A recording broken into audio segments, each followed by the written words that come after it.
Assalamualaikum warahmatullahi wabarakatuh. Selamat siang. Perkenalkan nama saya Fahmi Ulum. Saya mahasiswa Fakultas Hukum Universitas Muhammadiyah Malang, angkatan 18, semester 4 sekarang. NIM saya 116. Nah, di sini pada kesempatan kali ini saya akan menjelaskan terkait materi perdata. Materi perdata eh, yang sebagaimana telah saya buat suatu mind mapping, pertemuan 9, pertemuan 10 dan pertemuan 11 untuk memenuhi suatu tugas yang diberikan oleh dosen saya, yaitu Bu Yohana. Ini merupakan pertemuan ke-9 mind mapping yang saya buat di sini. Ini sudah jelas. Jelas kan? Pembahasan pertama di sini adalah perikatan yang timbul dari perjanjian. Tapi eh, sudah masuk ke pembahasannya, masuk ke berakhirnya suatu perikatan. Nah, ini sudah jelas ada mind mapping ini berakhirnya suatu perikatan. Terus saya akan jelasin satu persatu di sini.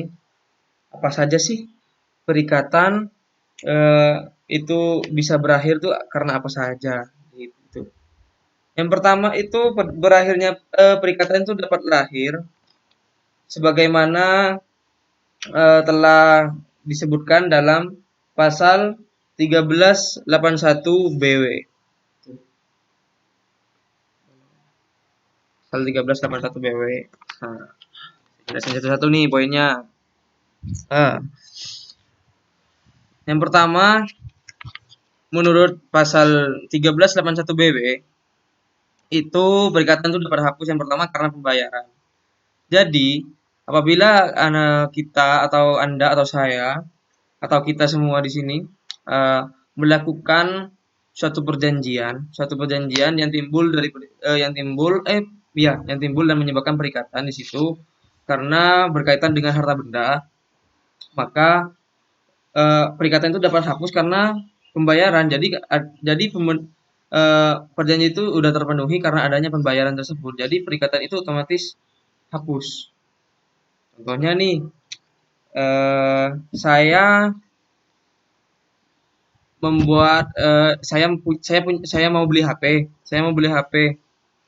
Nah, di situ saya membayar dengan harga yang telah ditentukan. Maka otomatis saya juga dapat barangnya dan dia juga dapat uangnya. Nah, di situ sudah jelas ini suatu perikatan karena juga berhubungan dengan harta kekayaan yaitu uang tadi, yaitu uang dan membayarnya setelah lunas. Jadi otomatis perikatan perikatan yang antara proses jual beli tadi itu sudah selesai apabila dipenuhi suatu pembayaran tersebut. Jelas kan di sini? Terus yang berikutnya ini ada yang namanya karena penawaran pembayaran tunai yang diikuti dengan penyimpanan atau penitipan. Itu sudah jelas. Yang ketiga ada karena pembaharuan utang. Di sini ada pembaharuan utang seumpama saya berutang kepada teman saya, saya berutang ke si A. Nah, saya berutang nih ke dia. Nah, ada perikatan di situ. Ada perikatan yang timbul dari perjanjian di situ. Nah, utang saya ini belum lunas. Utang saya ini belum lunas, tapi saya utang lagi. Utang lagi ke dia. Jadi otomatis perikatan yang awal tadi itu sudah terhapus dan dilanjutkan ke perikatan berikutnya. Jadi pembaharuan utang di situ. Paham sampai di sini kan? Terus yang berikutnya itu ada yang namanya kompensasi karena penjumpaaan utang.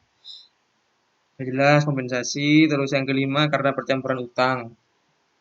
Nah itu ada kaitannya juga sama pembaharuan hutang. Percampuran utang itu tadi kayak tadi seumpama ya kayak tadi dicampur utangnya. Seumpama saya yang pertama ini utang utang HP.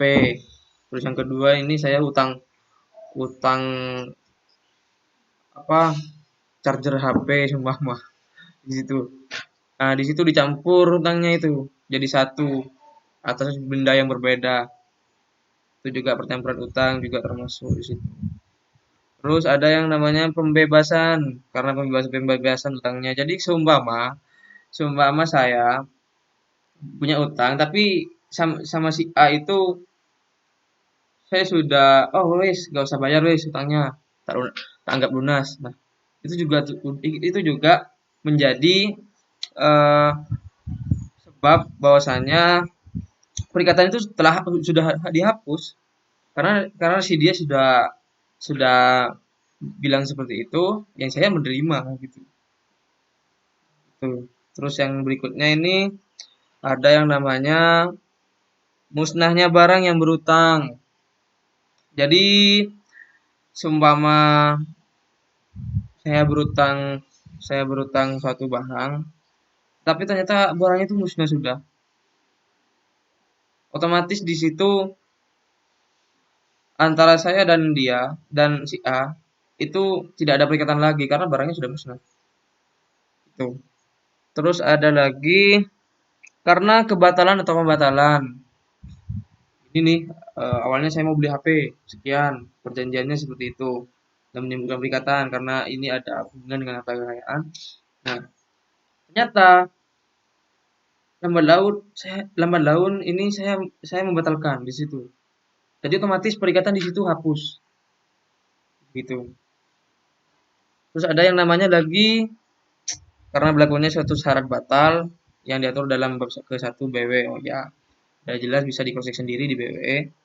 Terus yang ke-10 karena lewatnya waktu. Lewatnya waktu.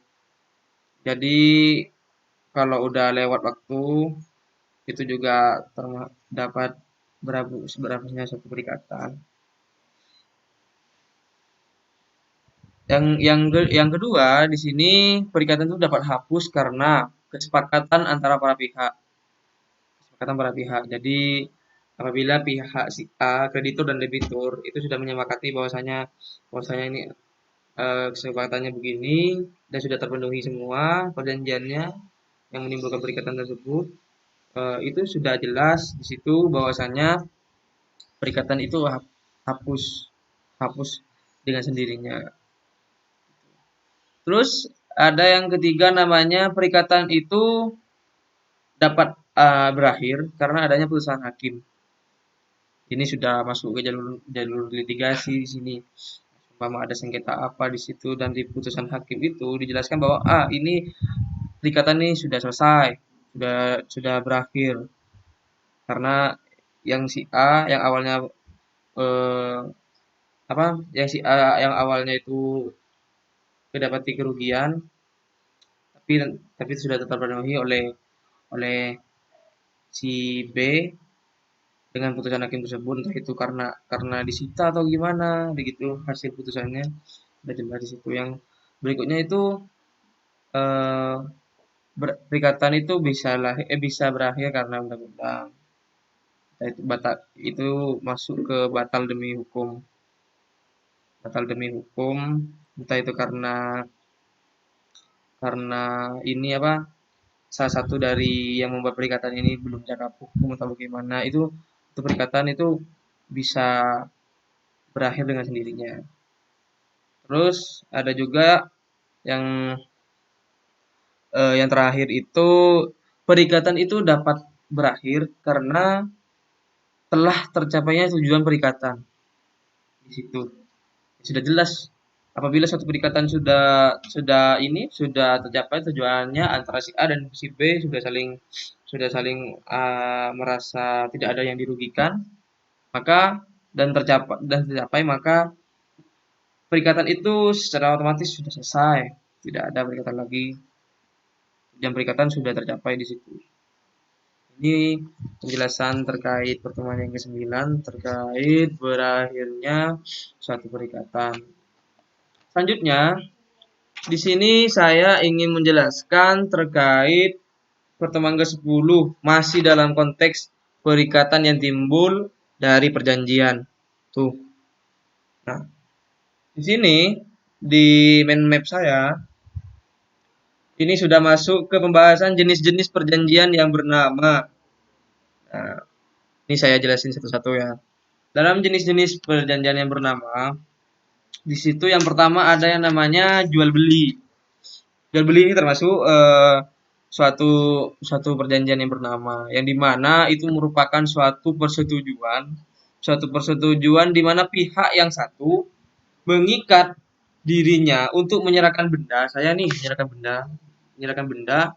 Nah, selepas itu pihak yang lain itu membayar harga sesuai benda yang telah dijanjikan ini. Nah, ini HP ini seharga 10 juta seumpama. Nah, dia tuh udah bayar 10 juta. Maka saya ini memberikan suatu barang ini dan saya menerima uangnya. Jadi sudah jelas itu merupakan suatu perjanjian yang namanya jual beli. Terus yang berikutnya ada yang namanya perjanjian itu sewa menyewa. Sewa menyewa.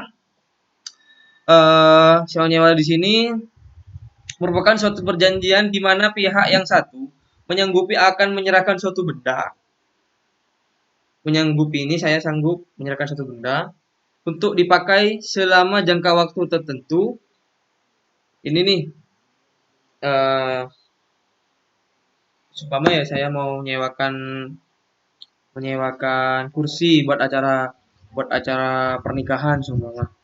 Nah, sedangkan di pihak yang lain menyanggupi akan membayar harga yang telah ditetapkan dan pemakaiannya itu sesuai dengan waktu yang telah disepakati, yang telah ditentukan.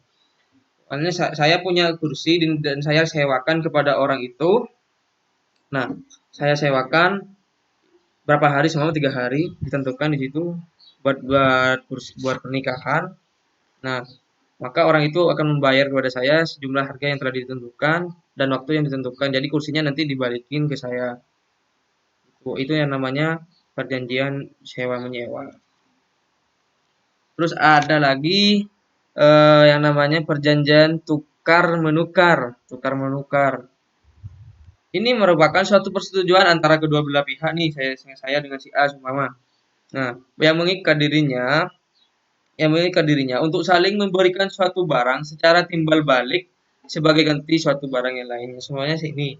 Saya punya HP yang warna hitam dan teman saya punya HP lain yang warna putih seumpama. Nah, saya buat ini berunding di sini. Nah, gimana? Saya kamu ini apa? Kita saling tukar dong gitu. Kamu pakai HP ku dan kamu pakai HP ku gitu.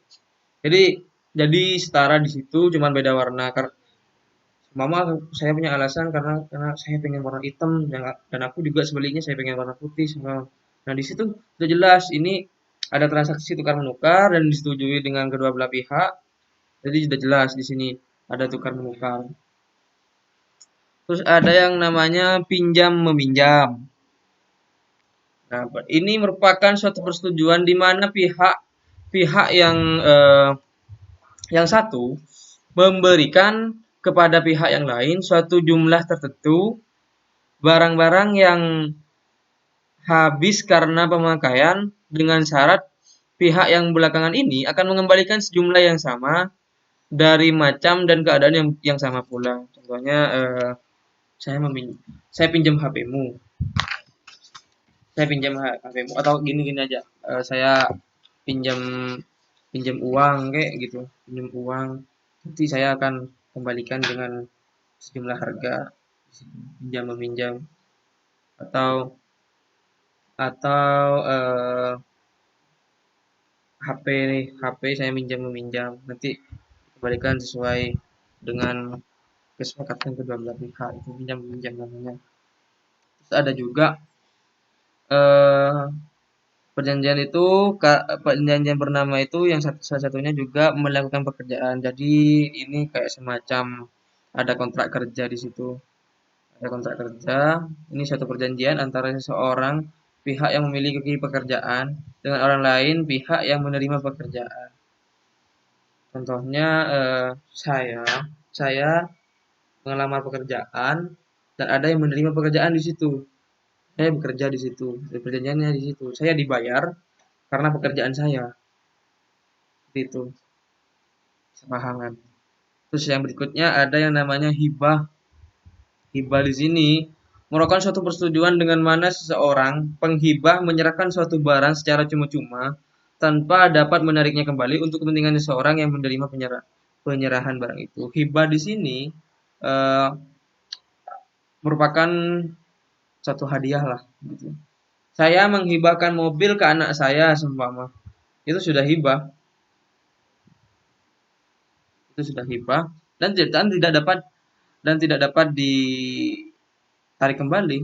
Kalau kalau saya sudah menghibahkan mobil saya ini, saya hibahkan mobilku ke kamu, tolong dirawat seumpama. Udah selesai. Itu sudah termasuk hibah. Jadi sekian untuk pertemuan ke-10 di sini sebagaimana yang saya sebutkan tadi, sebagaimana yang saya telah jelaskan tadi tentang jenis-jenis perjanjian bernama. Berikutnya, saya akan menjelaskan terkait materi pertemuan ke-11. Nah, materi pertemuan ke-11 ini masih dalam konteks perikatan yang timbul dari perjanjian. Nah, cuman pembahasan kali ini sudah masuk ke pembahasan jenis-jenis perjanjian tidak bernama. Ini guys, perjanjian tidak bernama. Nah, saya akan jelaskan satu-satu di sini terkait perjanjian ini. Yang pertama itu ada yang namanya perjanjian lisensi.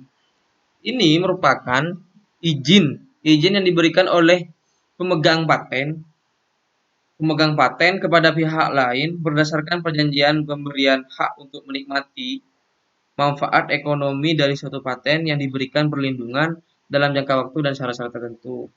Jadi ini ada hak paten di sini, ada hak paten yang dimana uh, dengan adanya suatu perjanjian hak paten itu kayak semacam uh, memberikan izin untuk pihak lain gitu sampai jangka waktu yang telah ditentukan gitu. Jadi ini ada perjanjian di sini. Terus ada yang kedua itu namanya pembiayaan konsumen. Pembiayaan konsumen ini merupakan perikatan yang lahir dari kontrak atau persetujuan kontrak merupakan persetujuan yang tertulis. Pembiayaan konsumen ini jelas tadi sempat saya singgung. Terus yang berikutnya mengenai sewa beli. Sewa beli ini juga termasuk jenis-jenis perjanjian tidak bernama. Ini merupakan jual beli barang. Jual beli barang nih. Ada unsur jual beli tadi yang sebagaimana termasuk jenis-jenis perjanjian bernama, tapi di sini lebih ke sewa beli. Ini merupakan jual beli suatu barang di mana penjual melaksanakan penjualan barang dengan cara memperhitungkan setiap pembayaran yang dilakukan oleh pembeli dengan pelunasan atas harga yang telah disepakati bersama dan diikat dalam suatu perjanjian, serta hak milik atas barang tersebut jelas di sini nih beralih dari penjual kepada pembeli setelah harganya itu dibayar lunas oleh pembeli kepada penjual gitu. Jadi ini seumpama ya saya membeli sebuah barang-barang rumah, seumpama barang-barang rumah atau apa rumah. Nah, ini ada jual beli di sini, ada jual beli, cuman di sini barangnya ini tidak langsung lunas. Barangnya ini oleh penjual itu melaksanakan suatu penjualan barang dengan cara memperhitungkan setiap pembayaran begitu yang dilakukan oleh pemberi dengan pelunasan atas harga yang telah disepakati bersama begitu. Jadi hak milik atas barang itu dimiliki oleh pembeli apabila setelah dilunasi begitu. Terus sudah jelas ya yang saya beli. Ada yang namanya sewa guna usaha. Di sini sewa guna usaha merupakan suatu perjanjian di mana pihak yang satu mengikat dirinya untuk menyerahkan suatu benda dan pihak yang lain membayar harga yang telah dijanjikan. Kegiatan pembiayaan dalam bentuk penyediaan barang modal baik secara sewa guna usaha dengan hak opsi maupun sewa guna usaha tanpa hak opsi untuk digunakan oleh lease selama jangka waktu tertentu berdasarkan pembayaran secara berkala. Jadi ada ini apa? Saya menyewa ruko untuk usaha saya seumpama. Ini termasuk sewa guna usaha. Untuk konkretnya ruko untuk saya usaha atau bagaimana? Saya menyewa suatu ruko untuk apa yang mendirikan satu usaha saya, entah itu usaha baju atau lain-lain, bisa jadi. Itu juga bisa menggunakan sewa guna usaha. Terus ada yang namanya lagi anjak piutang. Anjak piutang ini merupakan suatu transaksi keuangan sewaktu suatu perusahaan ini udah konteks perusahaan menjual piutangnya dengan memberikan suatu diskon. Nah, ini ada satu perusahaan yang menjual piutangnya dengan memberikan satu diskon, ada diskon di situ. Anjak piutang. Terus berikutnya ini ada yang namanya waralaba. Waralaba di sini merupakan dokumen krusial baik sebagai franchise atau waralaba maupun franchise store waralaba. Terus yang terakhir ini adalah ada yang namanya BOT.